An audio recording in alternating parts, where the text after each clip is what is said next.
আল আনাম। রহমান রহিম আল্লাহ তাআলার নামে।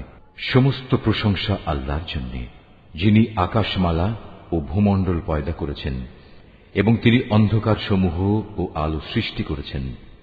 অতঃপর যারা আল্লাহ তাআলাকে অস্বীকার করে তারা প্রকারান্তরে এর দ্বারা অন্য কিছুকেই তাদের মালিকের সমকক্ষ হিসেবে দাঁড় করায়। তিনি তোমাদের মাটি থেকে সৃষ্টি করেছেন, অতঃপর তিনি প্রত্যেকের জন্য বাঁচার একটি মেয়াদ নির্দিষ্ট করে দিয়েছেন। তেমনি তাদের চূড়ান্ত ধ্বংসের জন্যও তার কাছে একটি সুনির্দিষ্ট মেয়াদ রয়েছে। তারপরেও তোমরা সন্দেহে লিপ্ত আছো। আসমান সমূহের এবং জমিনের সর্বত্র তিনিই তো হচ্ছেন একমাত্র আল্লাহ। তিনি যেমনি তোমাদের গোপন ও প্রকাশ্য বিষয়সমূহ জানেন, তেমনি তিনি জানেন তোমরা কে পাপ পুণ্যের কতটুকু উপার্জন করছো তাও। তাদের মালিকের নিদর্শনসমূহের মধ্যে এমন একটি নিদর্শনও নেই যা তাদের কাছে আসার পর তারা তা থেকে মুখ ফিরিয়ে নেয়নি।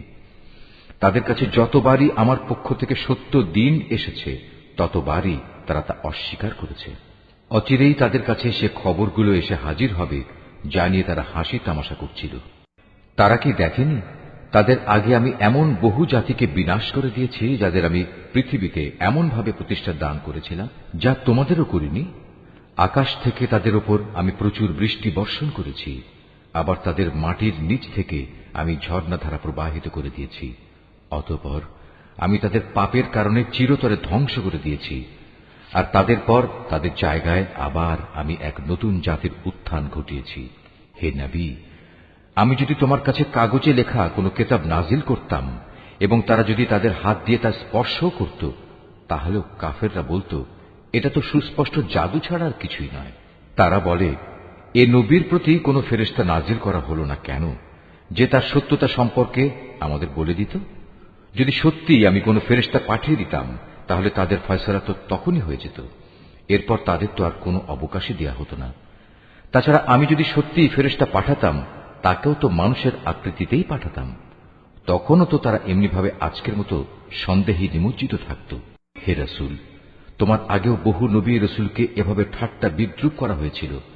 অনন্তর তাদের মধ্যে যারা নবীর সাথে যে ঠাট্টা বিদ্রূপ করেছে তাই তাদের পরিবেষ্টন করে ফেলেছে। হে নবী, তুমি তাদের বলো, তোমরা এ পৃথিবীতে ঘুরে ফিরে দেখো দেখো যারা নবী রাসূলদের মিথ্যা প্রতিপন্ন করেছে তাদের কি ভয়াবহ পরিণাম হয়েছে। হে নবী, তুমি তাদের জিজ্ঞেস করো, আসমান সমূহ ও জমিনে যা কিছু আছে তা সব কার মালিকানাভুক্ত? তুমি বলো, এর সবকিছুই আল্লাহ তাআলার জন্য। মানুষদের উপর দয়া করাটা তিনি তার নিজের উপর কর্তব্য বলে স্থির করে নিয়েছেন। কিয়ামতের দিন তিনি তোমাদের অবশ্যই জড়ো করবেন, এতে বিন্দুমাত্র সন্দেহ নেই। সত্য স্বীকার করে যারা নিজেরাই নিজেদের ক্ষতি সাধন করেছে তারা এমন একটি দিনের আগমন কখনো বিশ্বাস করে না। রাত ও দিনের মাঝে যা কিছু স্থিতি লাভ করছে তার সবকিছুই তাঁর জন্য। তিনি এদের সবার কথা শোনেন এবং সবার অবস্থা দেখেন। হে নবী, তুমি বলো, আমি কিভাবে আসমান সমূহ ও জমিনের মালিক আল্লাহ তাআলাকে বাদ দিয়ে অন্য কাউকে নিজের পৃষ্ঠপোষক বানিয়ে নেব, অথচ তিনি সৃষ্টিলোকের সবাইকে আহার যোগান। তাকে কোন রকম আহার যোগানো যায় না। তুমি বলো, আমাকে আদেশ দেয়া হয়েছে যেন সবার আগে আমি মুসলমান হয়ে যাই, এবং আমাকে আরো আদেশ দেয়া হয়েছে তুমি কখনো মুশরিকদের দলে শামিল হইও না। তুমি আরো বলো, আমি যদি আমার মালিকের কথা না শুনি তাহলে আমি এক মহা দিবসের আযাব আমার উপর আপতিত হওয়ার ভয় করি। সে কিয়ামতের দিন যাকে তার শাস্তি থেকে রেহাই দেয়া হবে তার উপর নিঃসন্দেহে আল্লাহ তাআলা অনুগ্রহ করবেন, আর এটিই হবে সেদিনের সুস্পষ্ট সাফল্য। জেনে রেখো, যদি আল্লাহ তাআলা তোমাকে কোনো দুঃখ পৌঁছাতে চান তাহলে তিনি ছাড়া আর কেউই তোমা থেকে তা দূর করতে পারবে না। অপরদিকে তিনি যদি তোমার কোনো উপকার করেন তাহলে কেউ তাতে বাধাও দিতে পারবে না। তিনি সবকিছুর উপর একক ক্ষমতাবান। তিনি তার বান্দাদের উপর একচ্ছত্র ক্ষমতার অধিকারী। তিনি মহাজ্ঞানী, তিনি সম্যক ওয়াকিবহাল। তুমি তাদের বলো, সাক্ষী হিসেবে কার সাক্ষ্য সবচেয়ে বেশি বড়? তুমি বলো, হ্যাঁ, একমাত্র আল্লাহ তাআলার, যিনি তোমাদের এবং আমার মাঝে সর্বোত্তম সাক্ষী হয়ে থাকবেন। এ কোরআন তার কাছ থেকেই আমার কাছে নাজিল করা হয়েছে, যেন তা দিয়ে তোমাদের এবং তোমাদের পর যাদের কাছে এ গ্রন্থ পৌঁছবে তাদের সকলকে আমি আযাবের ভয় দেখাই। তোমরা কি সত্যিই একথা সাক্ষ্য দিতে পারবে যে আল্লাহর সাথে আরো কোনো ইলাহ রয়েছে? হে নবী, তুমি তাদের জানিয়ে দাও, আমি জেনে বুঝে কখনো এ ধরনের মিথ্যা সাক্ষ্য দিতে পারব না। তুমি বলো, তিনি তো একক, তোমার আল্লাহ তাআলার সাথে যে শিরক করে যাচ্ছ তার সাথে আমার কোনোই সম্পর্ক নেই। তোমার আগে যাদের আমি কিতাব দান করেছি তারা নবীকে ঠিক সেভাবেই চেনে যেভাবে চেনে তারা তাদের আপন ছেলেদের, কিন্তু যারা নিজেরাই নিজেদের ক্ষতি সাধন করেছে তারা তো কখন ঈমান আনবে না। তার চেয়ে বড় জালেম আর কে আছে যে স্বয়ং আল্লাহ তাআলা সম্পর্কে কোনো মিথ্যা কথা রচনা করে কিংবা তার কোনো আয়াতকে অস্বীকার করে? এ ধরনের জালেমরা কখনো সাফল্য লাভ করতে পারবে না। একদিন আমি তাদের সবাইকে একত্রিত করব, অতঃপর মুশরিকদের উদ্দেশ্য করে আমি বলবো, তারা সবাই আজ কোথায় যাদের তোমরা দুনিয়ার জীবনে আমার সাথে শরীক মনে করতে? অতঃপর তাদের সেদিন একথা বলা ছাড়া কোনো যুক্তিই থাকবে না যে আল্লাহ তাআলার কসম, যিনি আমাদের মালিক, আমরা কখনো মুশরিক ছিলাম না। হে নবী, তুমি চেয়ে দেখো কিভাবে আজ লোকগুলো আযাব থেকে বাঁচার জন্য নিজেরাই নিজেদের মিথ্যা প্রতিপন্ন করছে, এবং এও দেখো তাদের নিজেদের রচনা করা মিথ্যা কিভাবে আজ নিষ্ফল হয়ে যাচ্ছে। তাদের মধ্যে এমন কিছু লোকও আছে যে মনে হয় তোমার কথা কান দিয়ে শুনছে, কিন্তু আসলে আমি তাদের মনের উপর পর্দা ঢেলে দিয়েছি, যার কারণে তারা কিছুই উপলব্ধি করতে পারে না। আমি তাদের কানেও ছিপি এঁটে দিয়েছি।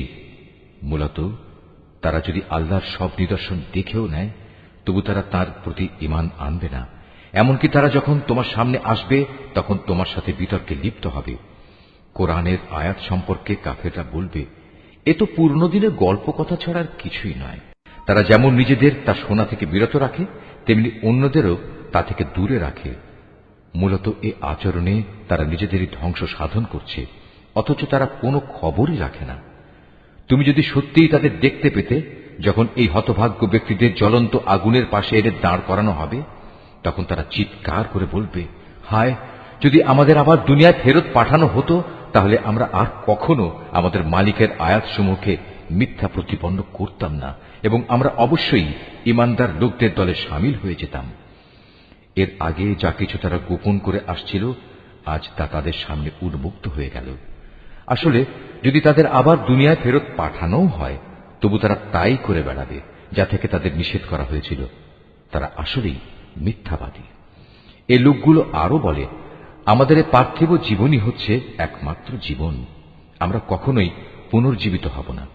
হায়, তুমি যদি সত্যি সেই দৃশ্য দেখতে পেতে যখন তাদেরকে তাদের মালিকের সামনে দাঁড় করানো হবে এবং তিনি তাদের জিজ্ঞেস করবেন, আজ বলো, এ দিনটি কি সত্য নয়? তারা বলবে, হ্যাঁ, আমাদের মালিকের শপথ, এটা সত্য। তিনি বলবেন, তাহলে আজ সে কঠিন আযাব ভোগ করো যা তোমরা সবসময় অবিশ্বাস করতে। অবশ্যই তারা ভীষণভাবে ক্ষতিগ্রস্ত হয়ে পড়েছে যারা আল্লাহর সামনাসামনি হওয়াকে মিথ্যা বলেছে। আর একদিন যখন সত্যি সত্যি কিয়ামতের ঘণ্টা হঠাৎ করে তাদের সামনে এসে হাজির হবে, তখন তারা বলবে, হায় আফসোস, দুনিয়ায় এই দিনটিকে আমরা কতই না অবহেলা করেছি। সেদিন তারা নিজেদের পাপের বোঝা নিজেদের পিঠেই বয়ে বেড়াবে। কত ভারী ও নিকৃষ্ট বোঝা হবে সেটি, যা তারা সেদিন বয়ে বেড়াবে। আর এ বৈষয়িক জীবন, এ তো নিছক কিছু খেল তামাশা ছাড়া আর কিছুই নয়। মূলত পরকালের বাড়িঘরই তাদের জন্য উৎকৃষ্ট যারা আল্লাহ তাআলাকে ভয় করে। তোমরা কি মোটেই অনুধাবন করো না? হে রাসূল, আমি জানি এ লোকগুলো যেসব অহেতুক কথাবার্তা বলে তা তোমাকে কত পীড়া দেয়, কিন্তু তুমি কি জানো এরা এসব বলে শুধু তোমাকে মিথ্যা সাব্যস্ত করছে না, বরং এ জালেমরা এর মাধ্যমে আল্লাহ তাআলার আয়াতকেই অস্বীকার করছে। তোমার আগেও এভাবে বহু নবী রাসূলকে মিথ্যাবাদী সাব্যস্ত করা হয়েছিল, কিন্তু তাদের মিথ্যাবাদী সাব্যস্ত করা ও নানা রকম নির্যাতন চালাবার পরেও তারা কঠোর ধৈর্য ধারণ করেছে। শেষ পর্যন্ত তাদের কাছে আমার পক্ষ থেকে সাহায্য এসে হাজির হয়েছে। আল্লাহর কথা রদবদলকারী কেউ নেই। তদুপরি নবীদের এসব সংবাদ তো তোমার কাছে আগেই এসে পৌঁছেছে।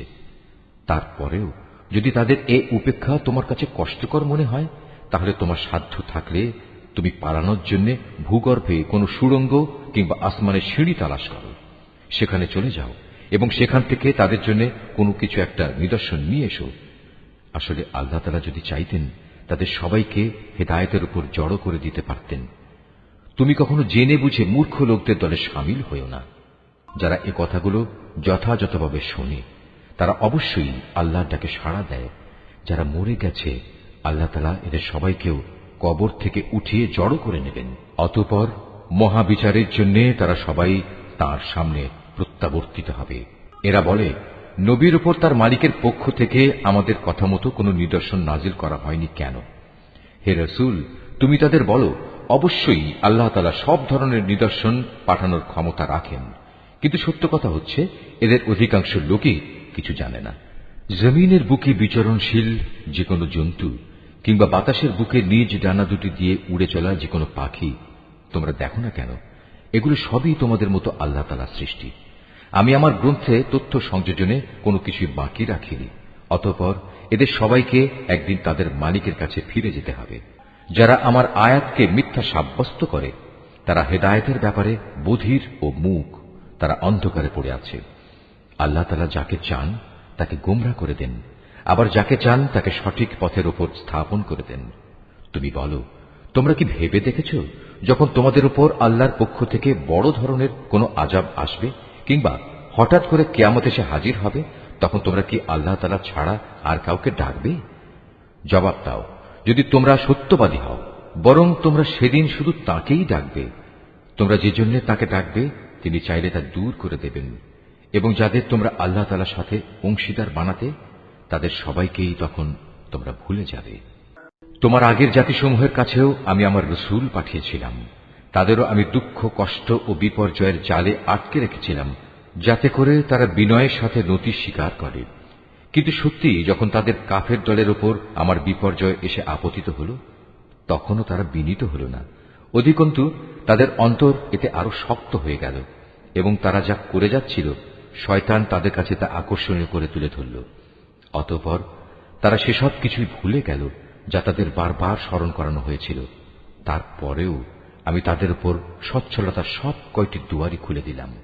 শেষ পর্যন্ত যখন তারা তাতে মত্ত হয়ে গেল যা তাদের দেওয়া হয়েছিল, তখন আমি তাদের হঠাৎ পাকড়াও করে নিলাম। ফলে তারা নিরাশ হয়ে পড়ল। এভাবেই যারা আল্লাহ তাআলার ব্যাপারে জুলুম করেছে তাদের মূলচ্ছেদ করে দেয়া হয়েছে। আর সকল প্রশংসা আল্লাহ তাআলার জন্যই, যিনি সৃষ্টিকুলের মালিক। হে রাসূল, তাদের তুমি বলো, তোমরা কি একথা ভেবে দেখেছ, যদি আল্লাহ তাআলা কখনো তোমাদের শোনার ও দেখার ক্ষমতা কেড়ে নেন এবং তোমাদের অন্তরসমূহের উপর মোহর মেরে দেন, তবে আল্লাহ তাআলা ছাড়া তোমাদের দ্বিতীয় কোনো ইলাহ আছে কি যে তোমাদের এসব কিছু ফিরিয়ে দিতে পারবে? লক্ষ্য করো কিভাবে আমার আয়াতসমূহ আমি খুলে খুলে বর্ণনা করছি। আশ্চর্যের বিষয়, এ সত্ত্বেও তারা মুখ ফিরিয়ে নিচ্ছে। তুমি বলো, তোমরা চিন্তা করে দেখেছ কি, যদি কখনো অকস্মাৎ কিংবা প্রকাশ্যভাবে আল্লাহর আযাব তোমাদের উপর আপতিত হয়, তাতে কতিপয় জালেম সম্প্রদায়ের লোক ব্যতীত অন্য কাউকে ধ্বংস করা হবে কি? আমি তো রসুলদের জান্নাতের সুসংবাদবাহী ও জাহান্নামের সতর্ককারী ছাড়া অন্য কোনো হিসাবে পাঠাই না। তারপর যে ব্যক্তি রসুলদের উপর ঈমান আনবে এবং এভাবে নিজেকে সংশোধন করে নেবে, এমন লোকদের পরকালে কোনো ভয় নেই এবং তাদের সেদিন কোন রকম চিন্তিত হতে হবে না। অপরদিকে যারা আমার আয়াতসমূহকে মিথ্যা প্রতিপন্ন করবে, তাদের এই নাফরমানির কারণে আমার আযাব সেদিন তাদের ঘিরে ধরবে। হে মুহাম্মদ, তুমি বলো, আমি তো তোমাদের একথা বলি না যে আমার কাছে আল্লাহ তাআলার বিপুল ধনভাণ্ডার রয়েছে, না একথা বলি আমি গায়েবের কোনো খবর রাখি, আর একথাও বলি না যে আমি একজন ফেরেশতা। আসলে আমি তো সেই ওহীরই অনুসরণ করি যা আমার উপর নাজিল করা হয়। তুমি বলো, অন্ধ আর চক্ষুষ্মান ব্যক্তি কি কখনো এক হতে পারে?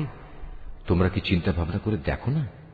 হে মুহাম্মদ, তুমি সে কিতাবের মাধ্যমে সেসব লোককে পরকালের আযাবের ব্যাপারে সতর্ক করে দাও যারা এ ভয় করে যে তাদেরকে একদিন তাদের মালিকের সামনে একত্র করা হবে।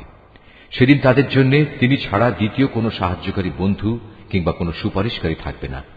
আশা করা যায় তারা সাবধান হবে।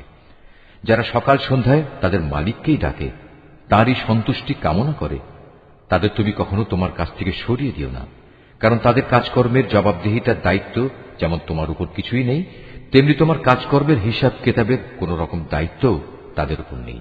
তারপরেও যদি তুমি তাদের তোমার কাছ থেকে দূরে সরিয়ে দাও, তাহলে তুমি বাড়াবাড়ি করা লোকদের দলে সামিল হয়ে যাবে।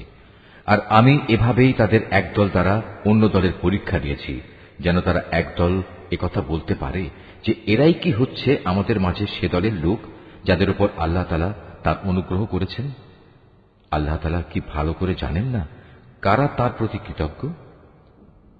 যারা আমার আয়াতসমূহের উপর ঈমান এনেছে তারা যখন তোমার কাছে আসবে তখন তুমি তাদের বলো, আল্লাহ তাআলার পক্ষ থেকে তোমাদের উপর শান্তি বর্ষিত হোক। তোমাদের উপর অনুগ্রহ করাটা তোমাদের মালিক নিজের কর্তব্য বলে স্থির করে নিয়েছেন।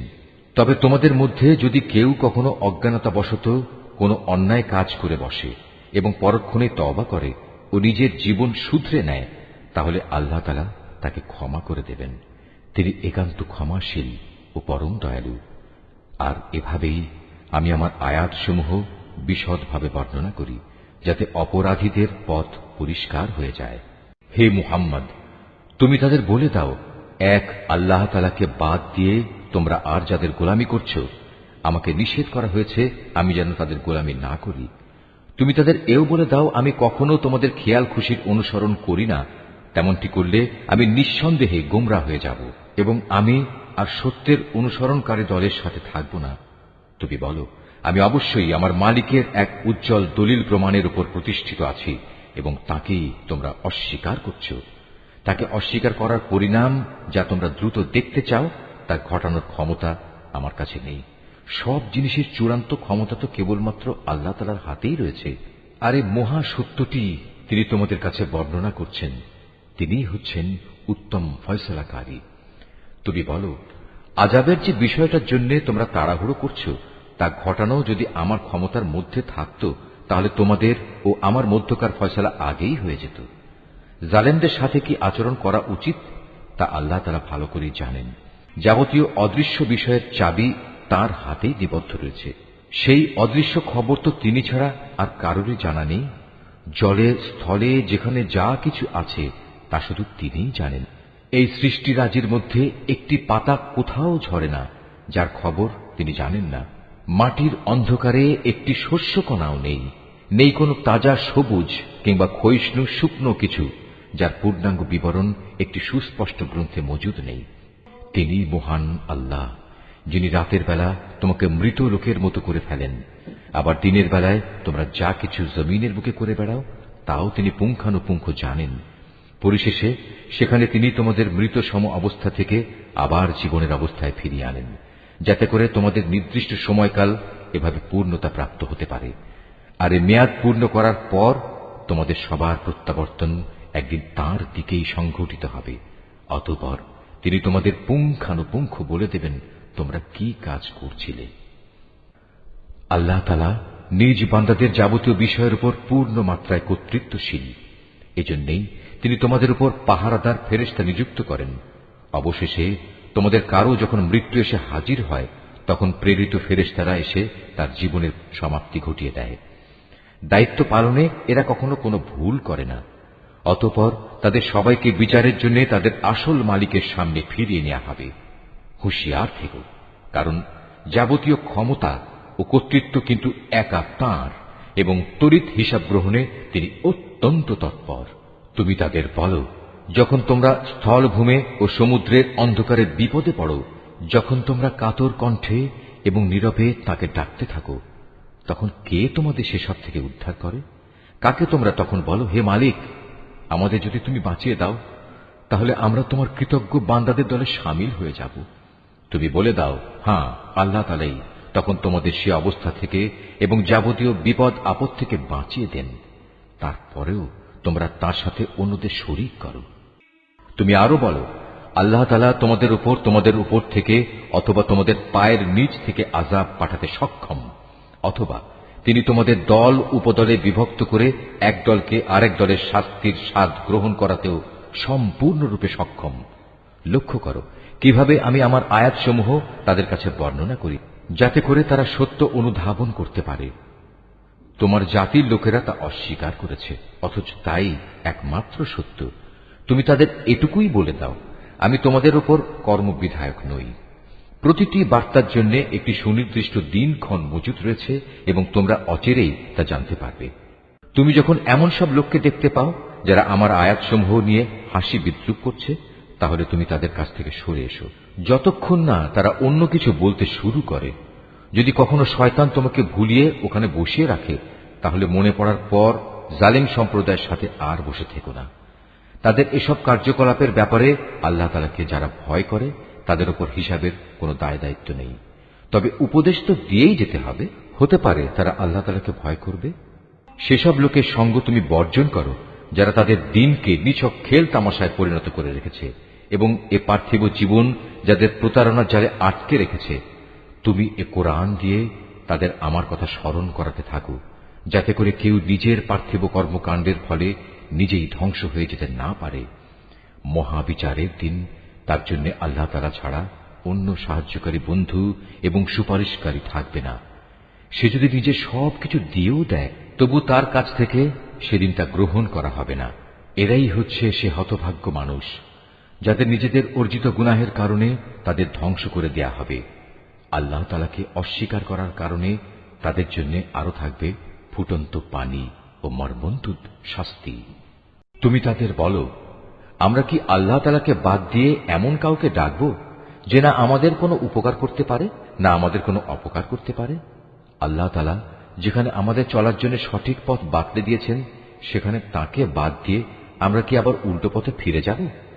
ঠিক সে ব্যক্তিটির মতো যাকে শয়তানরা জমিনের বুকে পথভ্রষ্ট করে দাঁড়ে দাঁড়ে ঠোকর খাওয়াচ্ছে, অথচ তার সঙ্গী সাথীরা তাকে ডাকবে, তুমি আমাদের কাছে এসো, আমাদের কাছে মজুদ আল্লাহ তাআলার সহজ সরল পথের দিকে।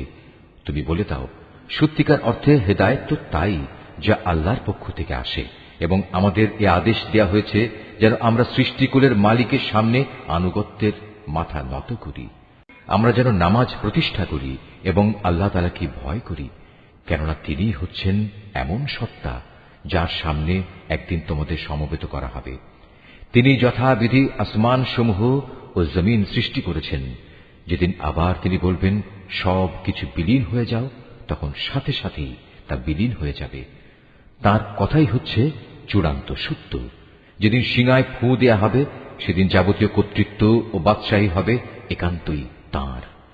তিনি দৃশ্য অদৃশ্য সবকিছু সম্পর্কেই সম্যক অবগত রয়েছেন। তিনি প্রজ্ঞাময়, তিনি সম্যক অবগত। স্মরণ করো যখন ইব্রাহিম তার পিতা আজরকে বলল, তুমি কি মূর্তিগুলোকে মাবুদ বানিয়ে নিয়েছ? আমি তো দেখতে পাচ্ছি তুমি ও তোমার সম্প্রদায়ের লোকেরা স্পষ্ট গোমরাহিতে নিমজ্জিত রয়েছ। এভাবে আমি ইব্রাহিমকে আকাশসমূহ ও জমিনের যাবতীয় পরিচালন ব্যবস্থা দেখাতে চেয়েছিলাম, যেন সে নিশ্চিত বিশ্বাসীদের দলে সামিল হয়ে যেতে পারে। যখন তার উপর আঁধার ছেয়ে রাত এলো, তখন সে একটি তারকা দেখতে পেল। তারকাটি দেখেই সে বলে উঠল, এ বুঝি আমার মালিক। কিন্তু কিছুক্ষণ পরেই যখন তারকাটি ডুবে গেল, তখন সে কিছুটা দ্বিধাগ্রস্ত হয়ে বলল, যা ডুবে যায় তাকে তো আমি আমার মালিক বলে পছন্দ করতে পারি না। এবার যখন সে আকাশে একটি ঝলমলে চাঁদ দেখল, তখন বলল, হ্যাঁ, এই মনে হয় আমার মালিক। অতঃপর এক পর্যায়ে যখন তাও ডুবে গেল, তখন সে বলল, আমার রব যদি আমাকে সঠিক পথের দিশা না দেখান, তাহলে অবশ্যই আমরা গোমরা লোকদের দলে সামিল হয়ে যাব। এরপর দিনের বেলায় সে যখন দেখল একটি আলোকোজ্জ্বল সূর্য, এবং দেখি বলতে লাগল, মনে হচ্ছে এ আমার মালিক, কারণ এ যাবৎ যা দেখেছি এটা তার সবগুলোর বড়। সন্ধ্যা ঘনিয়ে আসতে আসতে তাও যখন ডুবে গেল, তখন ইব্রাহিম নতুন বিশ্বাসে বলীয়ান হয়ে নিজের জাতিকে ডেকে বলল, হে আমার সম্প্রদায়ের লোকেরা, তোমরা যেসব কিছুকে আল্লাহ তাআলার সাথে অংশীদার বানাও, আমি তা থেকে সম্পূর্ণ মুক্ত। আমি নিষ্ঠার সাথে সেই মহান সার্বভৌম মালিকের দিকেই আমার মুখ ফিরিয়ে নিচ্ছি, যিনি এই আসমান সমূহ ও জমিন সহ চাঁদ, সূরজ, গ্রহ, তারা সবকিছু পয়দা করেছেন। আমি এখন আর মুশরিকদের দলভুক্ত নই। এরপরই তার জাতির লোকেরা তার সাথে আল্লাহ তাআলার ব্যাপারে বিতর্ক শুরু করে দিল। জবাবে সে বলল, তোমরা কি আমার সাথে স্বয়ং কুল মখলুকাতের মালিক আল্লাহ তাআলার ব্যাপারে তর্ক করছ, অথচ তিনিই আমাকে সঠিক পথের দিশা দিয়েছেন। আমি এখন আর তোমাদের মাবুদদের ডরাই না, যাদের তোমরা আল্লাহ তাআলার কাজে অংশীদার মনে করো। অবশ্য আমার মালিক যদি অন্য কিছু চান, সেটা আলাদা কথা। আমার মালিকের জ্ঞান সব কিছুর উপর পরিব্যাপ্ত। এরপরেও কি তোমরা সতর্ক হবে না? তোমরা যাকে আল্লাহ তাআলার সাথে অংশীদার করো, তাকে আমি কিভাবে ভয় করব? অথচ তোমরা আল্লাহ তাআলার সাথে অন্যদের শরীক করতে ভয় পাও না, যাদের ব্যাপারে আল্লাহ তাআলা কোনো প্রমাণপত্র তোমাদের কাছে পাঠাননি। এ অবস্থায় তোমরাই বলো, আমাদের এই উভয় দলের মধ্যে কোন দলটি দুনিয়া ও আখিরাতে নিরাপত্তা লাভের বেশি অধিকারী? বলো, যদি তোমাদের কিছু জানা থাকে। যারা ঈমান এনেছে এবং যারা তাদের ঈমানকে জুলুমের কালিমা দিয়ে কলুষিত করেনি, তারাই হচ্ছে দুনিয়া ও আখিরাতে নিরাপত্তা লাভের অধিকারী।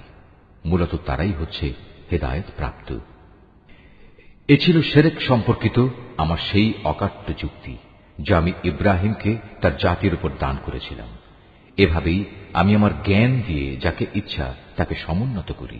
তোমার মালিক প্রবল প্রজ্ঞাময়, কুশলী। অতঃপর আমি তাকে দান করেছি ইসহাক ও ইয়াকুবের মতো দুইজন সুপুত্র। এদের সবাইকেই আমি সঠিক পথের দিশা দিয়েছিলাম।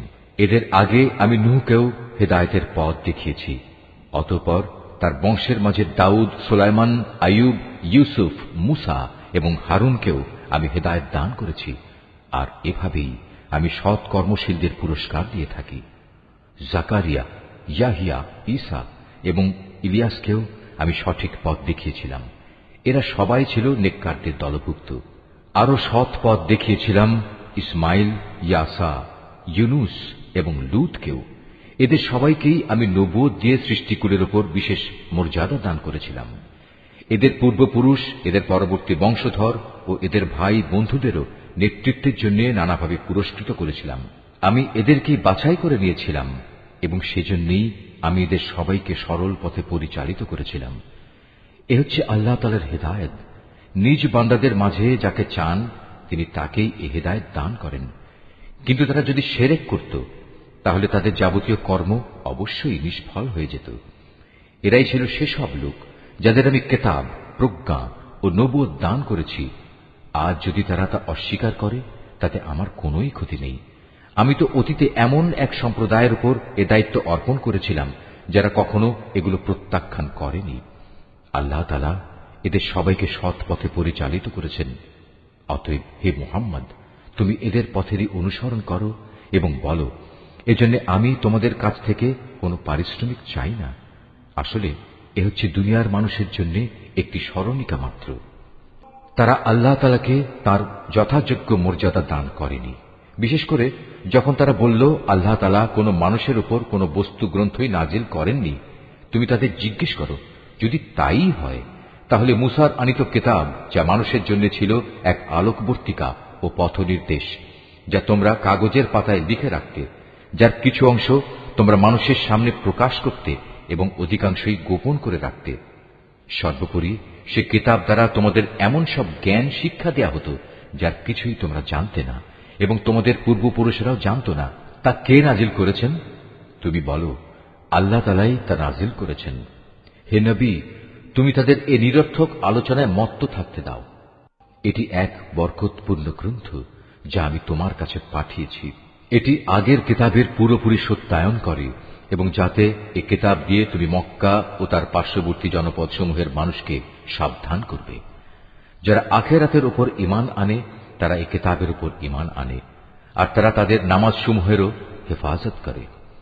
সে ব্যক্তি চাইতে বড় জালেম আর কে আছে যে আল্লাহ তাআলা সম্পর্কে নানাবিধ মিথ্যা কথা রচনা করে বেড়ায়, অথবা বলে আমার উপর ওহী নাজিল হয়েছে, যদিও তার প্রতি কিছুই নাজিল করা হয়নি। তার চাইতে বড় জালেম কে যে বলে আমি অচিরেই আল্লাহর নাজিল করা গ্রন্থের মতো কিছু নাজিল করে দেখাবো। যদি জালেমদের মৃত্যু যন্ত্রণা উপস্থিত হবার সময় তাদের অবস্থাটা তুমি দেখতে পেতে, যখন মৃত্যুর ফেরেশতারা তাদের দিকে হাত বাড়িয়ে দিয়ে বলবে, তোমাদের প্রাণবায়ু বের করে দাও। তোমরা আল্লাহ তাআলা সম্পর্কে যেসব অন্যায় কথা বলতে এবং আল্লাহর আয়াতের ব্যাপারে যে ক্ষমাহীন ঔদ্ধত্য প্রকাশ করতে, তার জন্য আজ অত্যন্ত অবমাননাকর এক আযাব তোমাদের দেয়া হবে। আজ তোমরা আমার সামনে একাকী নিঃসঙ্গ অবস্থায় এলে, যেমনি নিঃসঙ্গ অবস্থায় আমি তোমাদের প্রথমবার তৈরি করেছিলাম। অতঃপর তোমাদের আমি যা কিছু বিষয় সম্পদ দান করেছিলাম তার সবটুকুই তোমরা পেছনে ফেলে একান্ত খালি হাতে এখানে এসেছ। কই তোমাদের সাথে তোমাদের সুপারিশকারী ব্যক্তিরা, যাদের তোমরা মনে করতে তোমাদের কাজকর্মের ব্যাপারে তারাও অংশীদার? তাদের তো আজ তোমাদের সাথে দেখতে পাচ্ছি না। বস্তুত তাদের এবং তোমাদের মধ্যেকার সেই মিথ্যা সম্পর্ক আজ ছিন্ন ভিন্ন হয়ে গেছে, এবং তাদের ব্যাপারে তোমরা যা ধারণ করতে তাও আজ নিষ্ফল প্রমাণিত হয়ে গেছে। অবশ্যই আল্লাহ তাআলা শস্য বীজ ও আঁটিগুলো অঙ্কুরিত করেন। তিনি নির্জীব কিছু থেকে জীবন্ত কিছু বের করে আনেন, আবার তিনি জীবন্ত কিছু থেকে প্রাণহীন কোনো কিছু নির্গত করেন। এই সৃষ্টি কৌশলের মালিক হচ্ছেন আল্লাহ তাআলা। এর পরেও তোমরা কোথায় কোথায় ঠোকর খাচ্ছ বলো? রাতের আঁধার ভেদ করে তিনি উষার উন্মেষ ঘটান। তিনি রাতকে তোমাদের বিশ্রামের জন্য নির্দিষ্ট করে দিয়েছেন, এবং তোমাদের হিসাব কিতাবের জন্য তিনি পয়দা করেছেন চাঁদ ও সূরজকে। এ সব কিছুই হচ্ছে মহাপরাক্রমশালী ও জ্ঞানী আল্লাহ তাআলার নির্ধারণ করা বিষয়। তিনি তোমাদের জন্য অসংখ্য তারকা বানিয়ে রেখেছেন, যেন তোমরা জলে স্থলের আধারে পথের দিশা পেতে পারো। যে সম্প্রদায়ের লোকেরা নিজেদের পরিণাম সম্পর্কে জানে, তাদের জন্য আমি আমার নিদর্শনসমূহ খুলে খুলে বর্ণনা করেছি। তিনি তোমাদের মাত্র একটি ব্যক্তি সত্তা থেকে পয়দা করেছেন, অতঃপর তিনি বানিয়ে দিলেন তোমাদের থাকার জায়গা ও মাল সামানা রাখার জায়গা। জ্ঞানী লোকদের জন্য আমি আমার নিদর্শনগুলো এভাবেই বিস্তারিতভাবে বর্ণনা করে থাকি। তিনি আসমান থেকে পানির ধারা নাজিল করেন, অতঃপর সে পানি দিয়ে আমি সব রকমের উদ্ভিদ ও গাছপালা জন্মানোর ব্যবস্থা করি। তা থেকে সবুজ শ্যামল পাতা উদ্গত করি। পরে তা থেকে পরস্পর জড়ানো ঘন শস্য দানাও সৃষ্টি করি, এবং ফলের ভারে নুয়ে পড়া খেজুরের গোছা বের করে আনি। আঙুরের উদ্যানমালা, জলপাই ও আনার পয়দা করি। এগুলো একে অন্যের সদৃশ্য হয়, আবার একটার সাথে আর একটার গড় মিলও থাকে। গাছ যখন সুশোভিত হয় তখন একসময় তা ফলবান হয়, আবার যখন ফলগুলো পাকতে শুরু করে তখন তোমরা এই সৃষ্টি নৈপুণ্য দেখো। অবশ্যই এতে ঈমানদার লোকদের জন্য বহু নিদর্শন রয়েছে। তারা জিনকে আল্লাহর সাথে শরীক মনে করে, অথচ আল্লাহ তাআলাই জিনদের পয়দা করেছেন। অজ্ঞতার বশবর্তী হয়ে তারা আল্লাহ তাআলার উপর পুত্র কন্যা ধারণের অপবাদও আনায়ন করে, অথচ আল্লাহ তাআলা মহামান্বিত। এরা যা বলে তিনি তার চাইতে অনেক মহান ও পবিত্র। তিনি আসমান সমূহ ও জমিনের একক উদ্ভাবক। এদের তুমি বলো, তার সন্তান হবে কিভাবে? তার তো জীবন সঙ্গিনীই নেই। সবকিছু তো তিনিই পয়দা করেছেন, এবং সবকিছু সম্পর্কে তিনি পুরোপুরি ওয়াকেবহাল রয়েছেন। এ হচ্ছেন আল্লাহ তাআলা, তোমাদের মালিক। তিনি ছাড়া আর কোনো মাবুদ নেই। সবকিছুর একক স্রষ্টা তিনি। সুতরাং তোমরা তাঁরই ইবাদত করো। সবকিছুর উপর তিনি চূড়ান্ত তত্ত্বাবধায়ক বটে। কোন সাধারণ দৃষ্টি তাকে দেখতে পায় না, অথচ তিনি সবকিছুই দেখতে পান। তিনি সূক্ষ্মদর্শী, তিনি সবকিছু সম্পর্কেই খোঁজ খবর রাখেন। তোমাদের কাছে তোমাদের মালিকের পক্ষ থেকে এই সূক্ষ্ম দৃষ্টি সম্পন্ন জ্ঞানের নিদর্শন এসেছে। অতঃপর যদি কোনো ব্যক্তি এসব নিদর্শন দেখতে পায়, তাহলে সে তা দেখবে তার নিজের কল্যাণের জন্যই। আবার যদি কেউ তা না দেখে অন্ধ হয়ে থাকে, তাহলে তার দায়িত্ব তার উপর বর্তাবে। তুমি বলো, আমি তোমাদের উপর তত্ত্বাবধায়ক নই? আমি এভাবেই আমার আয়াতগুলো তোমাদের কাছে বিধৃত করি, যাতে করে কাফেররা একথা বলতে পারে তুমি এসব কথা ভালো করেই পড়ে এসেছ, এবং যারা জ্ঞানী তাদের জন্য যেন আমি আমার আয়াতসমূহ সুস্পষ্ট করে দিতে পারি। হে মুহাম্মদ, তুমি শুধু তারই অনুসরণ করো যা তোমার মালিকের কাছ থেকে তোমার কাছে নাজিল করা হয়েছে। আল্লাহ তাআলা ছাড়া অন্য কোনো মাবুদ নেই। এরপরেও যারা শিরকে লিপ্ত, তাদের তুমি পুরোপুরি এড়িয়ে চলো। আল্লাহ তাআলা যদি চাইতেন তাহলে এরা কেউই তার সাথে শিরক করত না। আর আসলে আমি তোমাকে তাদের উপর পাহারাদার নিযুক্ত করে পাঠাইনি। সত্যি কথা হচ্ছে, তুমি তো তাদের উপর কোনো অভিভাবকও নাও। তারা আল্লাহ তাআলার বদলে যাদের ডাকে তাদের তোমরা কখনো গালিগালাজ করো না, নইলে অজ্ঞতার বশবর্তী হয়ে না জেনে আল্লাহ তাআলাকে তারা গালি দেবে। আমি প্রত্যেক জাতির কাছেই তাদের নিজেদের কার্যকলাপ সুশোভন করে রেখেছি। অতঃপর সবাইকেই তাদের মালিকের কাছে ফিরে যেতে হবে। অতঃপর তিনি তাদের বলে দেবেন তারা দুনিয়ার জীবনে কি করে এসেছে। এরা আল্লাহর নামে কঠিন শপথ করে বলে, যদি তাদের কাছে কোনো নিদর্শন আসে তাহলে অবশ্যই তারা তার উপর ঈমান আনবে। তুমি বলো, নিদর্শন পাঠানো সম্পূর্ণ তো আল্লাহ তাআলার নিজস্ব ব্যাপার। কে তোমাকে বুঝিয়ে দেবে যে নিদর্শন এলেও এরা কখনো ঈমান আনবে না? আমি অচিরেই তাদের অন্তঃকরণ ও দৃষ্টি শক্তিকে অন্যদিকে ফিরিয়ে দেব। যেমন তারা প্রথমবারেই এ কোরআনের উপর ঈমান আনেনি এবং আমি তাদের অবাধ্যতার আবর্তে ঘুরপাক খাওয়ার জন্য ছেড়ে দেব। এমনকি আমি যদি তাদের কাছে আমার ফেরেশতাও পাঠিয়ে দেই এবং কবর থেকে মৃত ব্যক্তিরাও যদি উঠে এসে তাদের সাথে কথা বলে, কিংবা আমি যদি দুনিয়ার সমুদয় বস্তুও এনে তাদের উপর জড়ো করে দিই, তবু এরা কখনো ঈমান আনবে না। অবশ্য এদের কারো ব্যাপারে যদি আল্লাহ তাআলা ভিন্ন কিছু চান তা আলাদা কথা। আসলে এদের অধিকাংশ ব্যক্তি মূর্খের আচরণ করে। আমি এভাবেই প্রত্যেক নবীর জন্য যুগে যুগে কিছু কিছু দুশমন বানিয়ে রেখেছি মানুষের মধ্যে থেকে, কিছু আবার জিনদের মাঝ থেকে, যারা প্রতারণা করার উদ্দেশ্যে একে অন্যকে চমকপ্রদ কথা বলে। তোমার মালিক চাইলে তারা অবশ্য এটা করতে পারত না, অতএব তুমি তাদের ছেড়ে দাও। তারা যা পারে মিথ্যা রচনা করে বেড়াক। যারা শেষ বিচারের দিনের উপর ঈমান রাখে না, তাদের মন এর ফলে শয়তানের প্রতি অনুরাগী হয়ে পড়ে, যাতে করে তারা তার ব্যাপারে সন্তুষ্ট থাকতে পারে। সর্বোপরি তারা যেসব কুকর্ম চালিয়ে যেতে চায় তাও এর ফলে নির্বিঘ্নে তারা চালিয়ে যেতে পারে। তুমি বলো, আমি কি আল্লাহ তাআলা ছাড়া অন্য কোন ফয়সালাকারী সন্ধান করব? অথচ তিনিই হচ্ছেন সেই মহান সত্তা, যিনি তোমাদের কাছে তাঁর কেতাব সবিস্তার নাজিল করেছেন। আগে যাদের আমি আমার কেতাব দান করেছিলাম তারা জানে তোমার মালিকের পক্ষ থেকে সত্যবাণী নিয়েই এটা আল কোরআন নাজিল করা হয়েছে। অতএব তুমি কখনো সন্দিহানদের অন্তর্ভুক্ত হও না। ন্যায় ও ইনসাফের আলোকে তোমার মালিকের কথাগুলো পরিপূর্ণ এবং তাঁর এ কথা পরিবর্তন করার কেউ নেই। তিনি সর্বশ্রোতা সর্বজ্ঞ। হে মুহাম্মদ, দুনিয়ার অধিকাংশ মানুষের কথা যদি তুমি মেনে চলো, তাহলে তারা তোমাকে আল্লাহ তাআলার পথ থেকে বিচ্যুত করে ছাড়বে, কেননা এরা নিছক অনুমানের উপর ভিত্তি করেই চলে। অধিকাংশ ব্যাপারে এরা মিথ্যা কথা ছড়ায়। তোমার মালিক নিঃসন্দেহে একথা ভালো করেই জানেন কে তার পথ ছেড়ে বিপদগামী হচ্ছে, আবার কে সঠিক পথের অনুসারী, তাও তিনি সম্মুখ অবগত রয়েছেন।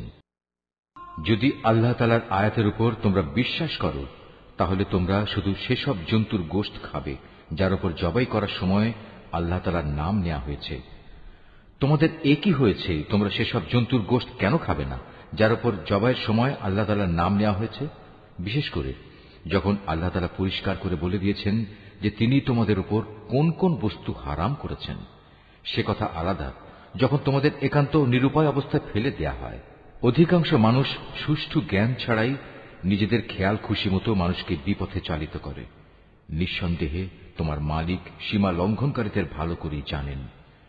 তোমরা প্রকাশ্য গুনাহ থেকে বেঁচে থাকো, গোপন গুনাহ থেকেও বেঁচে থাকো।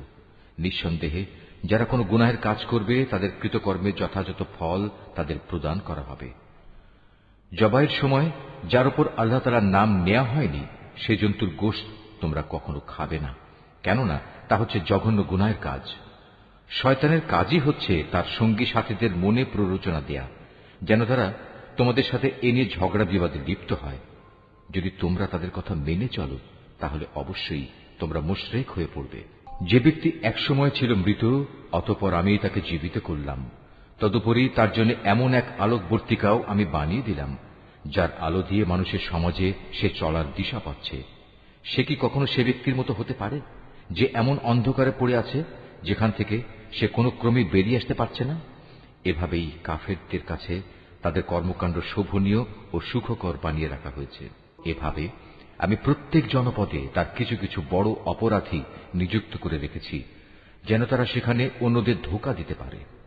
আসলে এসব কিছুর মাধ্যমে তারা তাদের নিজেদেরই প্রতারিত করছে, অথচ তারা নিজেরা একথাটা মোটেই উপলব্ধি করতে পারছে না।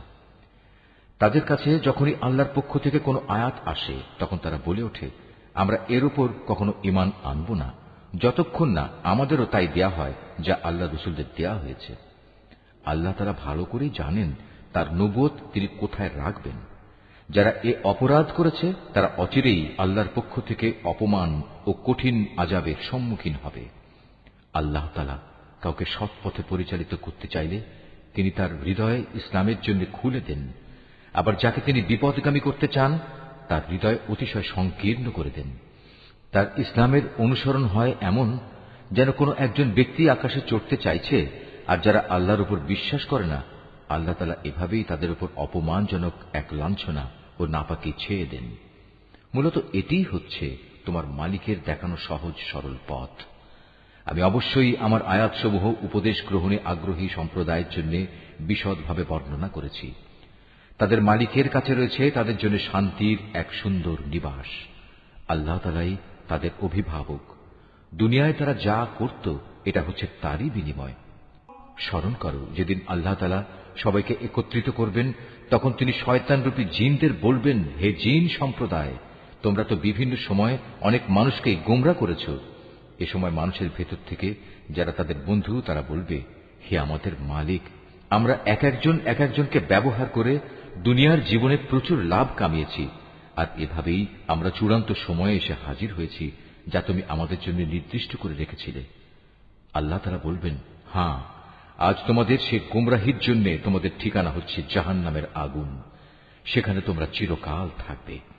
অবশ্য যাদের আল্লাহ তাআলা আযাব থেকে বাঁচিয়ে দিতে চাইবেন তাদের কথা আলাদা। তোমার মালিক অবশ্যই প্রজ্ঞাময় ও সম্যক অবহিত। আমি এভাবে একদল জালেমকে তাদেরই অন্যায় কার্যকলাপের দরুন আর একদল জালেমের উপর ক্ষমতাবান করে দেই। আল্লাহ তাআলা সেদিন আরো বলবেন, হে জিন ও মানুষ সম্প্রদায়, বলো, তোমাদের কাছে কি তোমাদেরই মধ্যে থেকে আমার এমন সব রসুল আসেনি যারা আমার আয়াতগুলো তোমাদের কাছে বর্ণনা করত? উপরন্তু যারা তোমাদের ভয় দেখাতো যে তোমাদের আজকের এ দিনের সম্মুখীন হতে হবে? সেদিন ওরা বলবে, হ্যাঁ, এসেছিল, তবে আজ আমরা আমাদের নিজেদের বিরুদ্ধেই সাক্ষ্য দিচ্ছি। মূলত দুনিয়ার জীবন এদের প্রতারিত করে রেখেছিল। তারা নিজেদের বিরুদ্ধেই একথা সাক্ষ্য দেবে যে তারা আসলেই কাফের ছিল। এটা এজন্যে যে তোমার মালিক অন্যায়ভাবে এমন কোন জনপদের মানুষকে ধ্বংস করেন না যার অধিবাসীরা সত্য দিন সম্পর্কে সম্পূর্ণ গাফেল থাকে। তাদের নিজস্ব কর্ম অনুযায়ী প্রতিটি ব্যক্তির জন্যই তার মর্যাদা রয়েছে। তোমার মালিক তাদের কাজকর্ম সম্পর্কে মোটেই উদাসীন নন। তোমার মালিক নিজে কারো মুখাপেক্ষী নন। দয়া ও অনুগ্রহের মালিক তিনি যদি চান তাহলে তোমাদের এই জনপদ থেকে সরিয়ে নিতে পারেন এবং তোমাদের পরে অন্য যাদের তিনি চান এখানে এনে বসিয়েও দিতে পারেন। যেমনি করে তোমাদেরও তিনি অন্য সম্প্রদায়ের বংশধর থেকে উত্থান ঘটিয়েছেন।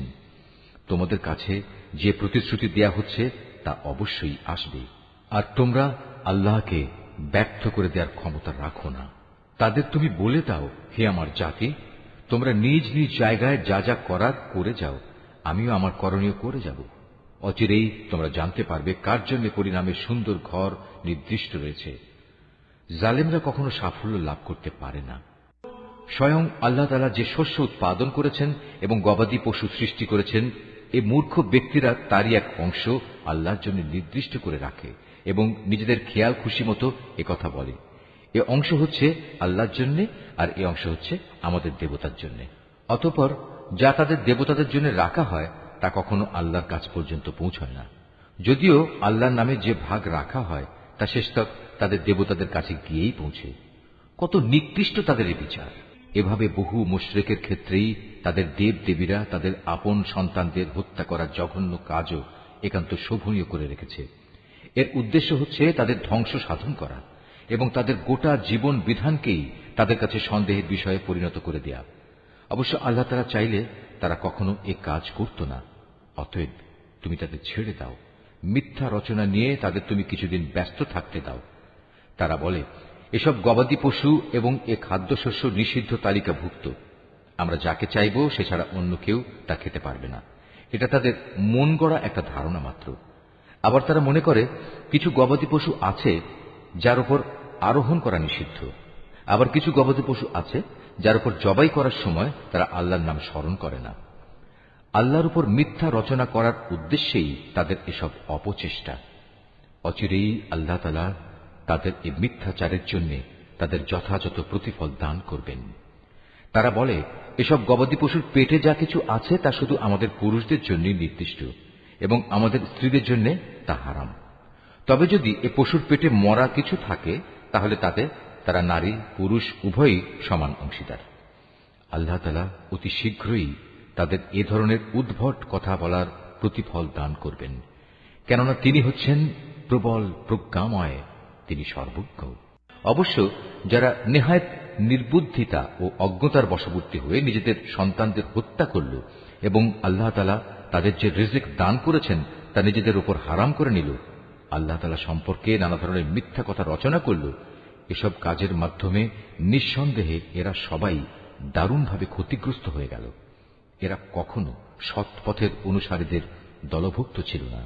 মহান আল্লাহ তাআলা, যিনি নানা প্রকারের উদ্যান বানিয়েছেন, কিছু লতাগুল্ম যা কোনো কাণ্ড ছাড়াই মাচানের উপর তুলে রাখা হয়েছে, আবার কিছু গাছ যা মাচানের উপর তুলে রাখা হয়নি, সেও কাণ্ডের উপর তা এমনিই দাঁড়িয়ে আছে। তিনি আরো সৃষ্টি করেছেন খেজুর গাছ এবং বিভিন্ন স্বাদ ও প্রকার বিশিষ্ট খাদ্যশস্য ও আনার। এগুলো স্বাদে গন্ধে একরকমও হতে পারে, আবার তা ভিন্ন ধরনেরও হতে পারে। যখন তা ফলবান হয় তখন তোমরা তার ফল খাও। তোমরা ফসল তোলার দিনে যে বঞ্চিত তার হক আদায় করো, কখনো অপচয় করো না, কেননা আল্লাহ তাআলা অপচয়কারীদের পছন্দ করেন না। গবাদি পশুর মধ্যে কিছু পশু হচ্ছে ভারবাহী ও কিছু হচ্ছে খাবার উপযোগী। আল্লাহ তাআলা যা তোমাদের দান করেছেন তা তোমরা খাও, এবং এ পর্যায়ে কখনো শয়তানের পদাঙ্ক অনুসরণ করো না, কেননা সে হচ্ছে তোমাদের প্রকাশ্য দুশমন। আল্লাহ তাআলা তোমাদের দিয়েছেন এই 8 প্রকারের গৃহপালিত জন্তু। প্রথমত 2 মেষ, দ্বিতীয়ত 2 ছাগল। হে মুহাম্মদ, তুমি তাদের জিজ্ঞেস করো, এর নর 2 কিংবা মাদি 2 কিংবা তাদের পেটে যা কিছু আছে তার কোনটি কি আল্লাহ তাআলা তোমাদের জন্য হারাম করেছেন? তোমরা আমাকে প্রমাণ সহ বলো যদি তোমরা সত্যবাদী হও। তৃতীয়ত 2 উট, চতুর্থত 2 গরু। এর নর 2 কিংবা মাদি 2 কি আল্লাহ তাআলা হারাম করেছেন, অথবা এদের উভয়ের পেটে যা কিছু আছে তাকে তিনি তোমাদের জন্য হারাম করেছেন? আল্লাহ তাআলা যখন এ আদেশ দিয়েছিলেন তখন তোমরা কি সেখানে উপস্থিত ছিলে? অতঃপর তার চাইতে বড় জালেম আর কে হতে পারে, যে মানুষকে গুমরা করার জন্য অজ্ঞতাবশত আল্লাহর নামে মিথ্যা কথা রচনা করে? নিশ্চয়ই আল্লাহ তাআলা সীমা লঙ্ঘনকারী সম্প্রদায়কে সঠিক পথে পরিচালিত করেন না। হে মুহাম্মদ, তুমি এদের বলো, আমার কাছে যে ওহী পাঠানো হয়েছে তাতে একজন ভোজনকারী মানুষ সাধারণত যা খেতে পারে তার মধ্যে এমন কোন জিনিস তো আমি পাচ্ছি না যা হারাম করা হয়েছে। হ্যাঁ, তা যদি মরা জন্তু, প্রবাহিত রক্ত এবং শুয়োরের গোশত হয় তাহলে তা অবশ্যই হারাম, কেননা এসব হচ্ছে নাপাক। অথবা এমন এক অবৈধ জন্তু যা আল্লাহ ছাড়া অন্য কারো নামে জবাই করা হয়েছে। তবে যদি কাউকে নাফরমানি এবং সীমা লঙ্ঘনজনিত অবস্থা বেঁধে রেখে এর কোন একটি জিনিস খেতে বাধ্য করা হয়, তাহলে তার ক্ষেত্রে তোমার মালিক অবশ্যই ক্ষমাশীল ও পরম দয়ালু। আর আমি ইহুদিদের জন্য নখযুক্ত সব পশুই হারাম করে দিয়েছি। গরু এবং ছাগলের চর্বিও আমি তাদের জন্য হারাম করেছি। তবে জন্তুর চর্বির যা কিছু পিঠ, আঁত কিংবা হাড়ের সাথে জড়ানো থাকে তা হারাম নয়। এভাবেই এগুলো হারাম করে আমি তাদের অবাধ্যতার শাস্তি দিয়েছিলাম। নিঃসন্দেহে আমি সত্যবাদী। এরপরেও যদি তারা তোমাকে মিথ্যাবাদী বলে তাহলে তুমি বলো, অবশ্যই তোমাদের মালিক এক বিশাল দয়ার আধার। তবে অপরাধীদের উপর থেকে তাঁর শাস্তি কেউই ফেরাতে পারবে না। অচিরেই এ মুশরিক লোকগুলো বলতে শুরু করবে, যদি আল্লাহ তাআলা চাইতেন তাহলে আমরা ও আমাদের পূর্বপুরুষরা তো শিরক করতাম না, আর এভাবে আমরা কোনো জিনিসও নিজেদের উপর হারাম করে নিতাম না। তুমি তাদের বলো, এর আগেও অনেকে এভাবে আল্লাহর আয়াতকে অস্বীকার করেছে, অবশেষে তারা আমার শাস্তির স্বাদ ভোগ করেছে। তুমি তাদের জিজ্ঞেস করো, তোমাদের কাছে কি সত্যি এমন কোন জ্ঞান মজুদ আছে? থাকলে অতঃপর তা বের করে আমার কাছে নিয়ে এসো। তোমরা তো কল্পনার উপর নির্ভর করে কথা বলো এবং হামেশাই মিথ্যার অনুসরণ করো। তুমি আরো বলো, সবকিছুর চূড়ান্ত প্রমাণ তো আল্লাহ তাআলার কাছেই রয়েছে। তিনি যদি চাইতেন তাহলে তিনি তোমাদের সবাইকেই সৎ পথে পরিচালিত করে দিতেন। হে মুহাম্মদ, তুমি বলো, যাও তোমাদের সেসব সাক্ষী নিয়ে এসো যারা একথা সাক্ষ্য দেবে যে আল্লাহ তাআলাই এসব জিনিস তোমাদের উপর হারাম করেছেন। তাদের মধ্যে কিছু সাক্ষী যদি সাক্ষ্য দেয়ও তবু তুমি তাদের সাথে কোনো সাক্ষ্য দিও না। যারা আমার আয়াতকে অস্বীকার করেছে, যারা পরকালের উপর ঈমান আনেনি, উপরন্তু যারা অন্য কিছুকে তাদের মালিকের সমকক্ষ মনে করে, তাদের তুমি কখনো অনুসরণ করো না। হে মুহাম্মদ, তুমি বলো, এসো আমি বরং তোমাদের বলে দেই তোমাদের মালিক কোন কোন জিনিস তোমাদের জন্য হারাম করেছেন। সেই জিনিসগুলো হচ্ছে, তোমরা তাঁর সাথে অন্য কিছুকে শরীক করবে না, পিতামাতার সাথে ভালো ব্যবহার করবে, দারিদ্র্যের আশঙ্কায় কখনো নিজেদের সন্তানকে হত্যা করবে না, কেননা আমি তোমাদের ও তাদের উভয়েরই আহার যোগাই। প্রকাশ্যে হোক কিংবা গোপনে হোক তোমরা অশ্লীলতার কাছেও যাবে না।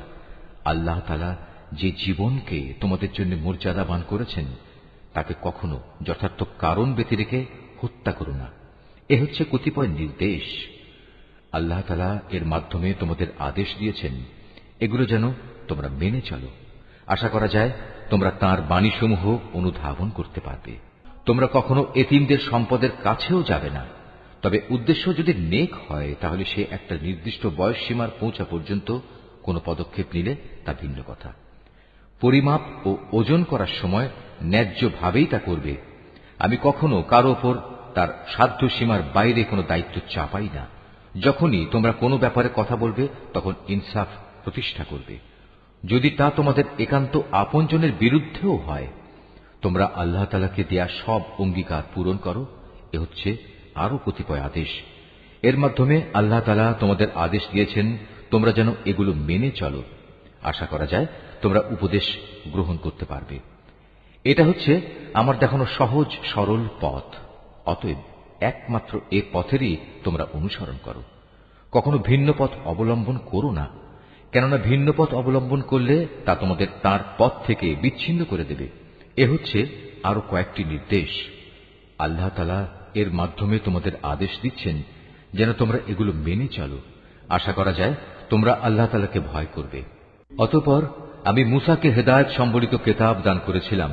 তা ছিল পরিপূর্ণ এবং বিশদ হেদায়েত ও রহমত, যাতে করে বনী ইসরাইল সম্প্রদায়ের লোকেরা একথার উপর বিশ্বাস স্থাপন করে যে একদিন তাদের সবাইকে তাদের মালিকের সমীপে হাজির হতে হবে। এ কল্যাণময় কিতাবও আমি তোমাদের জন্য নাজিল করেছি। অতএব তোমরা এর অনুসরণ করো এবং কিতাবের শিক্ষানুযায়ী তোমরা আল্লাহ তাআলাকে ভয় করো। হয়তো তোমাদের উপর দয়া ও অনুগ্রহ প্রদর্শন করা হবে। এখন তোমরা আর একথা বলতে পারবে না যে আল্লাহর কিতাব তো আমাদের আগের ইহুদি ও খ্রিস্টান এ দুটো সম্প্রদায়কেই দেয়া হয়েছিল, তাই আমরা সে কিতাবের পাঠ সম্পর্কে অজ্ঞ ছিলাম। অথবা একথা বলারও কোনো অজুহাত পাবে না যে যদি ইহুদি খ্রিস্টানদের মতো আমাদেরও কোনো কিতাব দেয়া হতো তাহলে আমরা তো তাদের চাইতে বেশি সৎপথের অনুসারী হতে পারতাম। আজ তোমাদের কাছে সত্যি তোমাদের মালিকের পক্ষ থেকে সুস্পষ্ট প্রমাণ, হেদায়েত ও রহমত সর্বস্ব কিতাব এসেছে। তোমরা এর অনুসরণ করো। তার চাইতে বড় জালেম আর কে যে আল্লাহর আয়াতসমূহকে অস্বীকার করবে এবং তা থেকে মুখ ফিরিয়ে নেবে? জেনে রেখো, যারাই এভাবে আমার আয়াত থেকে মুখ ফিরিয়ে নেয় অচিরেই আমি তাদের এ জঘন্য আচরণের জন্য এক নিকৃষ্ট ধরনের শাস্তি দেব। তারা কি সেদিনের প্রতীক্ষা করছে যে তাদের কাছে আসমান থেকে আল্লাহ তাআলার ফেরেশতা নাজিল হবে, কিংবা স্বয়ং তোমাদের মালিকই তাদের কাছে এসে তাদের হাতে কিতাব দিয়ে যাবেন, অথবা মালিকের পক্ষ থেকে কোনো নিদর্শনের কোনো অংশ এসে তাদের জান্নাত জাহান্নাম দেখিয়ে দিয়ে যাবে? অথচ যেদিন সত্যি তোমার মালিকের পক্ষ থেকে এমন কোনো নিদর্শন আসবে সেদিন তো হবে কিয়ামতের দিন। তখন যে ব্যক্তি এর আগে ঈমান আনেনি কিংবা যে ব্যক্তি তার ঈমান দিয়ে ভালো কিছু অর্জন করেনি তার জন্য এ ঈমান আনাটা কোনোই কাজে আসবে না। হে মুহাম্মদ, তুমি তাদের বলো, ঠিক আছে, তোমরাও প্রতীক্ষা করো, আমিও প্রতীক্ষা করছি। যারা নিজেদের দিনকে টুকরো টুকরো করে নিজেরাই নানা দল উপদলে বিভক্ত হয়ে গেছে তাদের কোনো দায়িত্বই তোমার উপর নেই। তাদের ফয়সালার ব্যাপারটা আল্লাহ তাআলার হাতে। যেদিন তারা তার কাছে ফিরে যাবে তখন তিনি তাদের বিস্তারিত বলবেন তারা কে কি করছিল। তোমাদের মাঝে কেউ যদি একটা সৎ কাজ নিয়ে আল্লাহ তাআলার সামনে আসে তাহলে তার জন্য 10 গুণ বিনিময়ের ব্যবস্থা থাকবে। অপরদিকে যদি কেউ একটা গুনাহের কাজ নিয়ে আল্লাহ তাআলার কাছে আসে তাকে তার একটাই প্রতিফল দেয়া হবে। সেদিন তাদের কারো উপর জুলুম করা হবে না। হে মুহাম্মদ, তুমি তাদের বলো, অবশ্যই আমার মালিক আমাকে সঠিক পথ দেখিয়েছেন, সুপ্রতিষ্ঠিত জীবন বিধান। এটাই হচ্ছে ইব্রাহিমের একনিষ্ঠ পথ। সে কখনো মুশরিকদের দলভুক্ত ছিল না। তুমি একান্ত বিনয়ের সাথে বলো, অবশ্যই আমার নামাজ, আমার ইবাদত, আমার জীবন, আমার মৃত্যু সব কিছুই সৃষ্টিকুলের মালিক আল্লাহ তাআলার জন্য। তার শরীক সমকক্ষ কেউ নেই। আর একথা বলার জন্যই আমাকে আদেশ দেয়া হয়েছে। আত্মসমর্পণকারী মুসলমানদের মধ্যে আমি হচ্ছে সর্বপ্রথম। তুমি আরো বলো, এরপরেও আমি কি আল্লাহ তাআলা ছাড়া অন্য কোনো মালিক সন্ধান করে বেড়াবো? অথচ আমি জানি তিনি সবকিছুর নিরঙ্কুশ মালিক। তার বিধান হচ্ছে প্রতিটি ব্যক্তি তার কৃতকর্মের জন্য এককভাবে নিজেই দায়ী হবে এবং কিয়ামতের দিন কোনো বোঝা বহনকারী ব্যক্তি অন্য কোনো লোকের পাপের বোঝা বহন করবে না। অতঃপর একদিন তোমাদের সবাইকে তোমাদের আসল মালিকের কাছে ফিরে যেতে হবে। সেদিন আল্লাহ তাআলা তোমাদের সেসব কিছুই জানিয়ে দেবেন। দুনিয়ার জীবনে যা নিয়ে তোমরা মতবিরোধ করতে, তিনিই সে মহান সত্তা। তিনি তোমাদের এ জমিনে তার প্রতিনিধি বানিয়েছেন এবং এ কারণে তিনি তোমাদের একজনকে অন্যজনের উপর কিছু বেশি মর্যাদা দান করেছেন। এর উদ্দেশ্য হচ্ছে আল্লাহ তাআলা তোমাদের সবাইকে যা কিছু দিয়েছেন তা দিয়েই তিনি তোমাদের কাছ থেকে কৃতজ্ঞতার পরীক্ষা নিতে চান। জেনে রেখো, তোমার মালিক শাস্তি দানের ব্যাপারে অত্যন্ত কঠোর ও তৎপর। আবার তিনি বড়ই ক্ষমাশীল ও পরম দয়াময়।